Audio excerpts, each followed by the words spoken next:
دا national grade station ته بنځي 6 mega واټ چې دا مدین گریډ اسټیشن ته تللی دا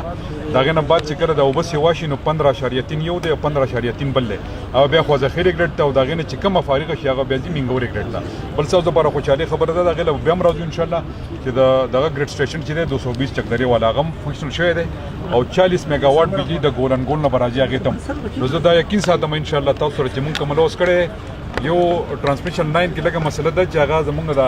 اورلوډ د ډېر زیات هغه بجلی شته خو کیپیسٹی نشته چې هغه اس درال ہولڈ ہائیڈل پاور کی جو کیپیسٹی ہے جتنی بھی میگا واٹ ہے 36.6 انشاءاللہ یہ سوات کے گریڈوں میں جائے گی اور ہمارا جو آنے والا موسم ہوگا گرمیوں کا اس لحاظ سے انشاءاللہ آپ لوگوں کو بہت زیادہ ریلیف ملے گی اس طرح ہے یہ 36.6 میگا واٹ ہے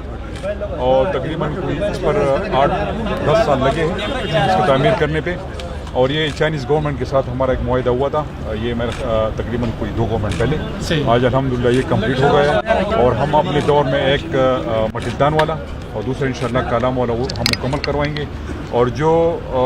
ہماری حکومت کی پروونشل گورنمنٹ کی میں نے کہا تھا کہ انشاءاللہ انرجی ایسا سیکٹر ہے جیسے ہم ریونیو جنریٹ کر سکتے ہیں تو اس انشاءاللہ 1 ارب 10 کروڑ روپے صوبے کے خزانے میں بالکل یہ 2 تو پروپوز ہم ایک قبل کی طرف ہے اور دوسرا یہ نینگول ہے جو سوات یونیورسٹی کی طرف ہوگا باقی ہم دیکھ رہے ہیں لیکن اس دفعہ ہماری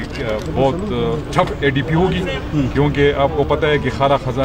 خالی خزانہ ہمیں ملا ہے اور 90% ریسیپٹ جو ہے وہ ہمیں وفاق سے ملتے ہیں اور 10% ہمارے اپنے ریسورسز ہے KP کے ہم کوشش کریں کہ ہم اپنے ریسورسز کو بھی بڑھائیں لیکن اس دفعہ بڑا ٹف وہ ہے بجٹ ہے